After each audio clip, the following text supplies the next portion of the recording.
लोकसभा चुनाव में भाजपा 400 पार के दावे के साथ उतरी थी, लेकिन बीजेपी 400 क्या 300 का आंकड़ा भी अपने दम पर पार नहीं कर पाई और अब बैसाखियों के सहारे सरकार बनने जा रही है। वहीं पीडीए को लेकर के साथ में चलने वाली सपा ने उत्तर प्रदेश में बेहतर परफॉर्मेंस किया। क्या मुद्दे रहे, कौन से मुद्दे ऐसे रहे जिसकी वजह से बीजेपी अपना पुराना प्रदर्शन भी नहीं दोहरा पाई। हमारे साथ कानपुर के लोग हैं, उनसे जुड़ेंगे, उनसे जानने का प्रयास करेंगे कि आखिर ऐसे कौन से मुद्दे थे जो इस चुनाव में प्रभावी रहे और बीजेपी 400 का आंकड़ा नहीं पार कर पाई। बस भाई साहब ये बताइए, क्या लगता है कौन से मुद्दे इस चुनाव पर हावी रहे? बेरोजगारी का मुद्दा, अग्निवीर का मुद्दा, महंगाई का मुद्दा, किसने प्रभावित किया आप लोगों को? देखिए, ओवरऑल बीजेपी की परफॉर्मेंस पूरे देश में बहुत अच्छी रही है। साउथ में उसको अच्छे वोट मिले हैं। उत्तर प्रदेश में कुछ जातीय समीकरण के कारण भारतीय जनता पार्टी की सीटें कम हुई हैं और बाकी जो 400 पार का नारा था या जुमला था, ये कार्यकर्ताओं में उत्साह भरने के लिए आदमी एक लक्ष्य निर्धारित करता है। जरूरी नहीं कि वहाँ तक पहुँच जाए, क्योंकि मोदी जी कल शपथ ग्रहण ले रहे हैं और तीसरी बार प्रधानमंत्री पद को संभालेंगे। और इस बार जो है, जैसा लोग सोच रहे हैं कि अल्पमत में है या इनको बहुमत नहीं मिली है, भारतीय जनता पार्टी से जुड़ने के लिए, जैसे कि हमें न्यूज़ मिल रही है, देख पा रहे हैं, बहुत से सांसद अभी भी आतुर हैं और आगे आने वाले समय इसके परिणाम दिखेंगे और कुछ समय में बीजेपी हो सकता है कि स्वयं अपने आप में बहुमत प्राप्त कर ले। आप बताइए भाई साहब, क्या लगता है उत्तर प्रदेश में क्यों परफॉर्मेंस खराब रहा बीजेपी का? कौन से ऐसे मुद्दे हैं जिसने सपा और कांग्रेस गठबंधन के लिए काम किया? देखिए, क्या होता है कि जब कभी लगातार सरकार चलती रहती है, जैसे मान लीजिए 10 साल से सरकार रही है, तो कुछ लोगों का मन उसमें मुटाव भी हो जाता है, कुछ कारण हो जाते हैं। हो सकता है कि जैसे परीक्षाएं का बहुत मामला रहा उत्तर प्रदेश में, जो परीक्षाएं निरस्त हो गई कहीं में, जैसे मान लीजिए समस्याएं आई, तो इस कारण से भी काफ़ी युवा नाराज़ रहे और जो अपने दलित समाज के लोग थे वो थोड़ा सा कन्वर्ट हो गए। इस वजह से बाबा राम अम्बेडकर का जो ये नारा इन लोगों ने गलत मैसेज फैलाया कि संविधान बदला जाएगा, इसकी वजह से कुछ दलित समाज के लोग या जो हमारे पिछड़े वर्ग के लोग हैं, जो ये भाजपा को छोड़कर और सपा में वोटिंग कर दी है, इसकी वजह से ये आज स्थिति हुई है। पर ऐसा नहीं है कि आगे भी चल के रिकवर करेंगे। हमें लगता है जिस हिसाब से कल की बैठकें हुई और भी जो अपने माननीय मोदी जी फिर से शपथ ग्रहण समारोह कर रहे हैं, प्रधानमंत्री बन रहे हैं, फिर इन चीज़ों पे सुधार होगा और इस चीज़ों पे काम होगा। जो पिछली जगह गलतियां हुई हैं उसको सुधार करेगी सरकार, तो अच्छा काम करेगी आगे। एक और युवा हमारे साथ, उनसे बात करते हैं। ये बताइए कि क्या लगता है पेपर लीक और अग्निवीर की योजना है, उसने भाजपा को नुकसान पहुँचाया? नहीं, ऐसा नहीं कह सकते। अगर ऐसा होता तो लगातार लोग परीक्षाओं को ना दे रहे होते और अग्निवीर में शामिल ना हो रहे होते। कहना हम ये चाहते हैं कि अगर आप देश के विकास की बात करेंगे, काम की बात करेंगे, तो एक बूथ चल रहा है रामपुर में, एक ऐसा बूथ है जिसमें लोगों को 532 घर दिए गए और 2300 कुछ मतदाता हैं उसमें। 2300 के 2300 पड़े और एक वोट भारतीय जनता पार्टी को नहीं मिला। तो कहीं ना कहीं लोगों ने राष्ट्र विरोधी मानसिकता को एक करने का काम किया है, लोगों को भटकाने का काम किया है। राहुल गांधी चिल्ला के कह रहे थे कि जैसे ही आप वोट डालेंगे आपको 8500 रुपये खटाखट। तभी आपने देखा होगा कई महिलाएं उनके यहाँ जाकर उनसे कह रही थी 8500 रुपये, हम तो वोट डाल चुके हैं, हमको चाहिए। और अगर आप ये कहेंगे कि भारतीय जनता पार्टी की सीटें कैसे कम हो गई, तो विश्व के सर्वाधिक प्रिय लोक के देशप्रिय नेता लगातार जिस प्रकार से काम कर रहे थे, उनके काम में कोई संशय नहीं है और उन्होंने अपना काम बहुत ही अच्छी तरह से किया है। हाँ, हो सकता है राष्ट्रीय नेतृत्व में एक आध ऐसे लोग हों जिनका संबंध नीचे ना बन पा रहा हो, उसके कारण ये समस्या उत्पन्न हो सकती है। ये जांच का विषय है और समीक्षा बैठक मोदी जी करेंगे, उसमें ये सारी चीज़ें निकल कर आएंगी। तो आप बताइए, इंडिया गठबंधन कौन से ऐसे मुद्दे हैं जिनको जनता के बीच में प्रभावी तरीके से रख पाया और बीजेपी को नुकसान हुआ उससे? देखिए, ऐसा है कि मैं तो जो बोलूँगा हो सकता है कुछ लोगों को या कुछ नेताओं को बुरा भी लगे। सीधा फंडा है, इतिहास ने अपने को दोहराया है और एक मुद्दे पर नहीं 2 मुद्दों पर दोहराया है। इसके लिए हम आपको पीछे ले जाएंगे।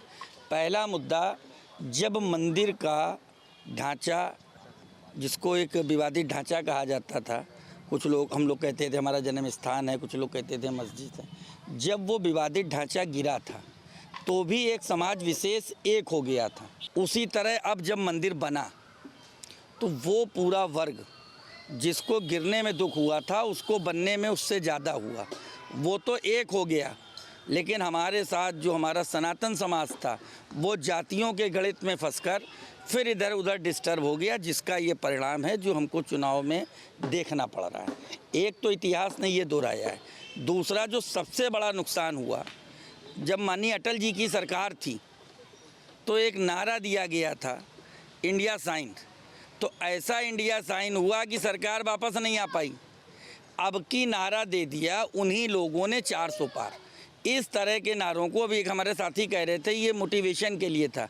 ये था तो मोटिवेशन को, लेकिन जनता में इस तरह गया कि ये जनता के ऊपर एक तमाचा मारा जा रहा है।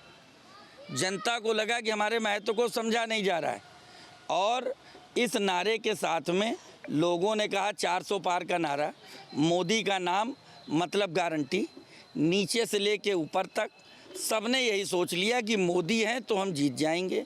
जिन महान प्रत्याशियों को टिकट मिली कई जगह, उन्होंने भाजपा के टिकट को डीएम के द्वारा दिया जाने वाला जीत का सर्टिफिकेट समझ लिया, आराम से मस्त होके बैठ गए। चुनाव भर भी उन्होंने कार्यकर्ताओं की परवाह नहीं की।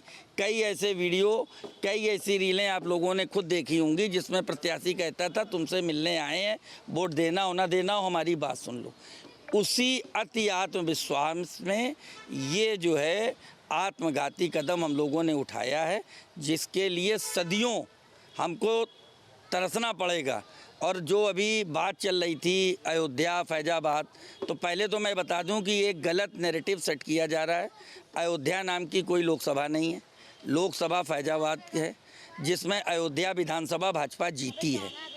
बाकी जगह मुस्लिम बहुल्य है, और वहाँ से जो सांसद जीते हैं, आज उन्होंने जो उनको एक उनका समर्थक राम नाम का दुपट्टा डाल गया था, उस पर जो उन्होंने टिप्पणी करी है, तो जिन लोगों ने वोट दिया होगा वो खुद सोच रहे होंगे कि उन्होंने क्या किया है। चला हुआ समझ रहे होंगे। भाई साहब ये बताइए, क्या लगता है बीजेपी को अति आत्मविश्वास ले डूबा या विपक्ष की रणनीति ऐसी थी?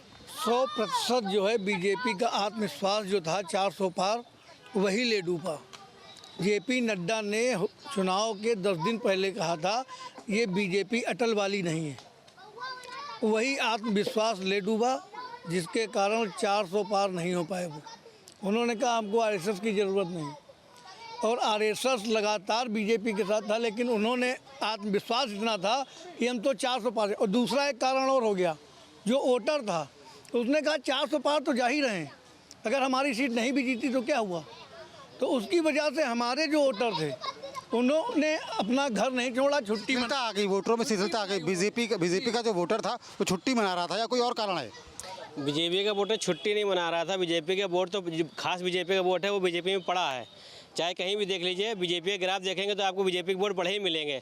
लेकिन सीट जो हमारे उत्तर प्रदेश में कम आई है, उसका रीज़न ये है कि जो नारा था हमारा अब की बार 400 पार, एक तो वो, दूसरा जो इंडिया गठबंधन ने जो 8500 रुपये हर औरत को देने के लिए कहा था, वो जो है कहीं ना कहीं काम किया हुआ है।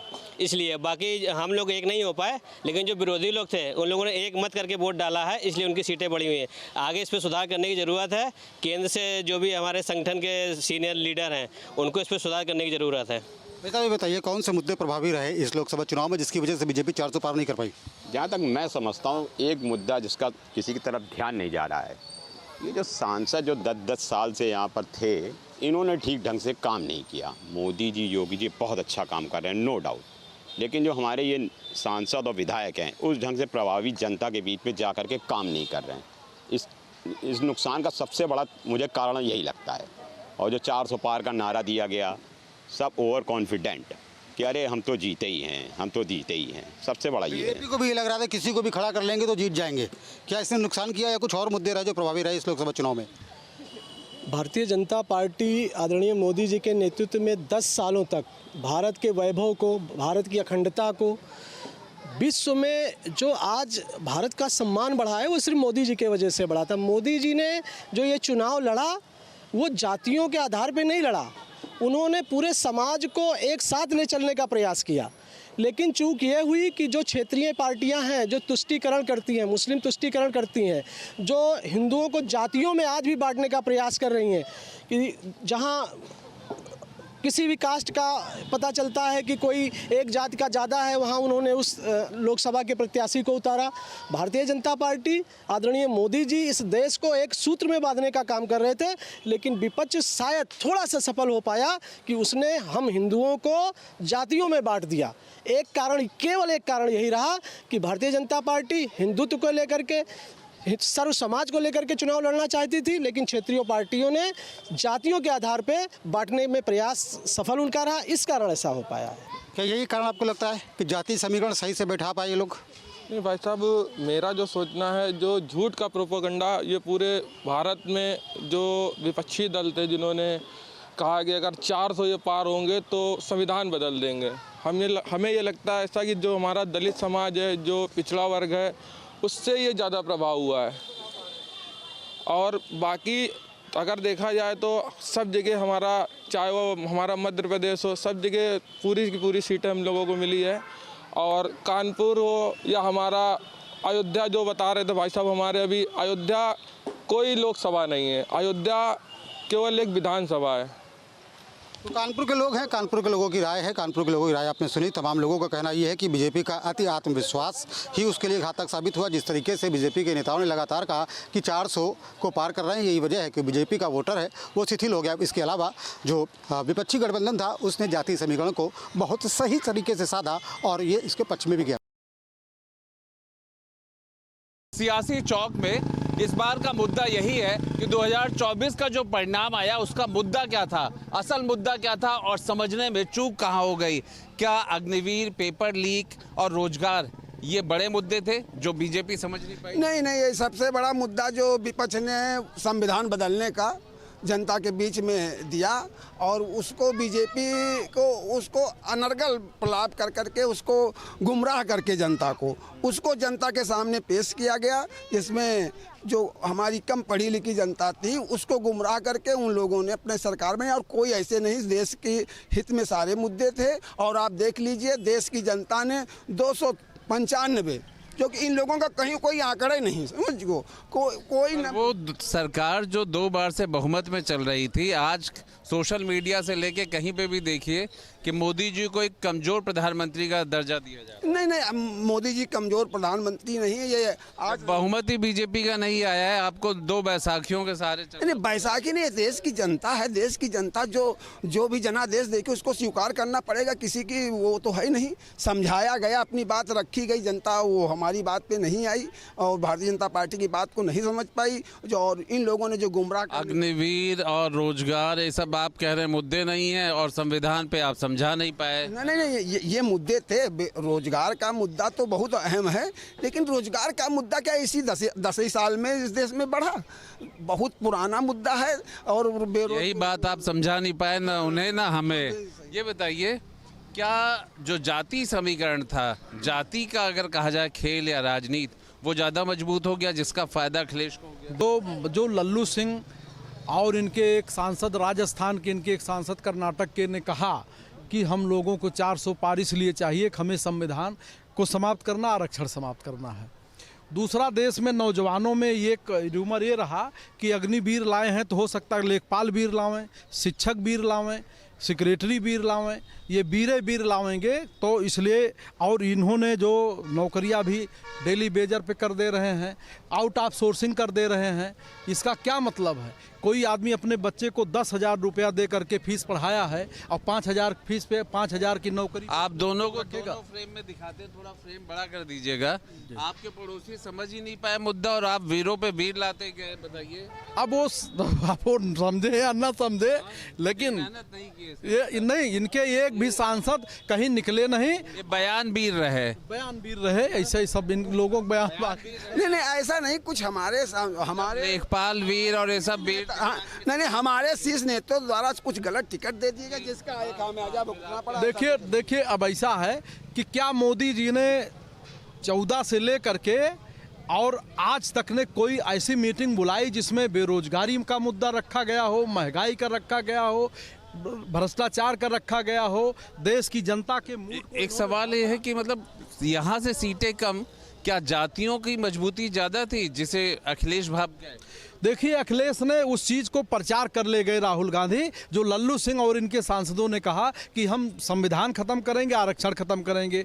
आरक्षण और संविधान खत्म करने वाले जो नापसंद लोगों को वोट दे दिया। बाकी दलित समाज कभी समाजवादी पार्टी कांग्रेस को वोट देने वाला नहीं था। वो जहर की गोली खाया था और बड़ी जहर की गोली खा लिया मजबूर होकर के इनके बयानबाजी से, और नहीं तो नहीं जाता। और उसी चला तो गया। अरे भाई, वो दलित जो था इनको 2 बार पूर्ण बहुमत में लाया। इस बात को माने कि जिस तरीके से परिणाम आए हैं, क्या अखिलेश जो है अपनी बातों को कहने में या प्रत्याशियों को चुनने में ज़्यादा समझदार निकले? देखिए, 2 चीज़ें हैं। एंटी इनकन्वेंसी थी, जनता त्रस्त थी महंगाई से, भ्रष्टाचार से। भ्रष्टाचार तो उत्तर भरा पड़ा हुआ है, बिना पैसे का तो कोई काम नहीं हो रहा है।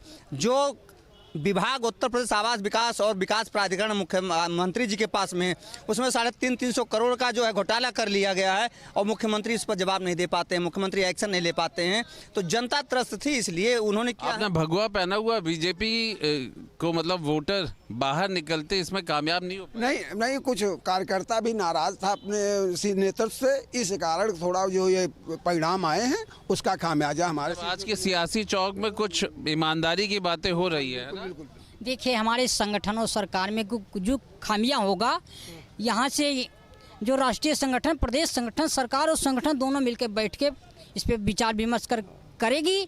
इसमें केवल हमें वो करना है, विचार करना है, संगठन को मजबूत करना है, चिंतन नहीं मंथन करना। हमें मंथन करके आगे 2027 में भी पूर्ण बहुमत में। चिंतन और मंथन में अंतर क्या है भैया बताइए? देखिए, मंथन करके हम लोग आगे बढ़ते हैं, मजबूती लाते हैं, चिंतन करके चिता में चला जाता है।